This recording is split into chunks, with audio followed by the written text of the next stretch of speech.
So we talked about the start of the Industrial Revolution in England, why it started there, and where it spread to kind of immediately after. So today we're going to look at examine the important concepts and inventors during the agricultural revolution, including Charles Townsend with crop rotation, John Deere, the steel plow, Cyrus McCormick, mechanical reaper, and the enclosure movement. So, looking at the agricultural revolution, is the main idea there. So what was the agricultural revolution? Well, it's a time period in the 1700s and 1800s where farming, that's agriculture, right, is just becoming more efficient and more productive.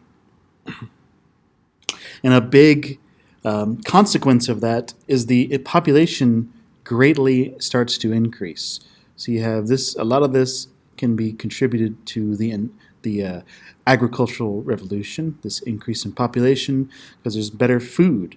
There's more of it, and it's better, it's more diverse, and it's just more nutritious, and people eat more, they live longer, they can have more children that survive, things like that. So before that happened, or while that's starting to happen, we have something called the enclosure movement. And this is when so before the enclosure, before the agricultural revolution, a lot of European, well, and European and English poor people, the peasants they call them, are just living on land owned by other people, the feudal lords, these rich, powerful nobility types. So they live there. They don't have to pay to live there. They don't pay rent, but they do give up like some of their crops they grow. They eat some, a lot of them, and they have to give some to the Lord, or maybe give the Lord some service, like helping build, a wall or a church or something. So, as the medieval period is ending, these landlords start to kick people off their land and literally enclose them with fences. So they kick people off the land and enclose them. So, and the idea is that they can farm this stuff better than these poor peasants. Is the idea, right? They think we can do this better and more efficiently, make more food, and in the end, it'll be better for everybody. Literally, they eject them, put a wall around it. And this doesn't happen all at once, but it's happening years and years, over years and years in England. So productivity does increase. There's a lot more food being produced with a lot fewer people, right? They can produce more with even less people because of different methods, which we'll talk about later. But it ends up so that there's a lot of people who lose their land and lose their job, basically, as a farmer. So there's this labor surplus. Some people credit this with the start of capitalism, right? There's got to be other jobs for these people, right? A big part of it is England happens to also be creating this colonial empire throughout the world, right? That opens up opportunities. So if they're kicked out their farms, where do they go? How do they survive? Some people go to the New World, like America, right? What then becomes the United States, right? They go there looking for opportunities. They go to other colonies they have, like South Africa or India, right? Or maybe they don't stay in one place. Maybe they become merchants who sail around on these boats trading, or maybe they join the really large military that the British are starting, or if they stay in England, they go somewhere else.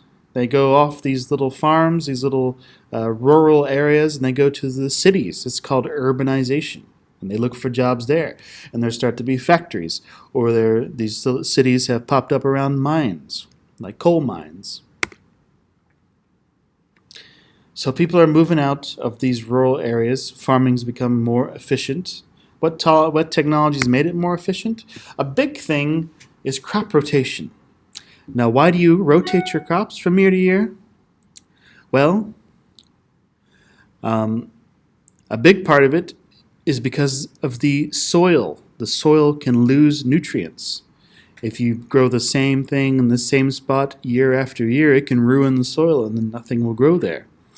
So what people traditionally did was they would grow a crop in about half the field and then leave the other half empty, then switch every year, right? And the next year they would grow in the part that was empty and leave the part that they grew in last year. They'd leave that part empty so that the nutrients would get back in the soil every year.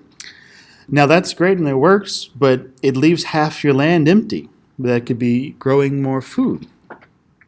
So this guy, Charles Townshend, comes up with this four-course system where you never have to leave any field empty. You can plant different things every year, and based on what you plant, some things will take certain nutrients out of the soil. Then the next year you plant something else, and that'll put that nutrients back in the soil. And you never have to leave any field empty. And it's always productive, and you can produce more food every year. So that's increasing the amount of food.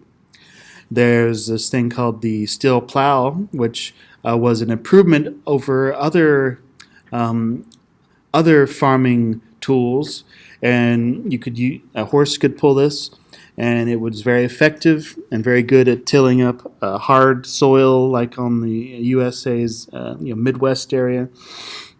And this becomes a very popular, widely produced piece of machinery. John Deere didn't invent the steel plow, but he made it really popular, especially in the United States. You think John Deere, today you think of these big lawnmowers. I put this one on here because my dad has one of these. They're fun to drive. Now, Cyrus McCormick invents this thing called the mechanical reaper. Right? If you've ever heard of the Grim Reaper, you think that guy in the black robe with the big old scythe, right? That's a reaper. That is one of the tools people used to use to cut. They would sling that big curved blade, and it would slice the wheat or whatever they're growing, and they'd pick it up. So that was a reaper.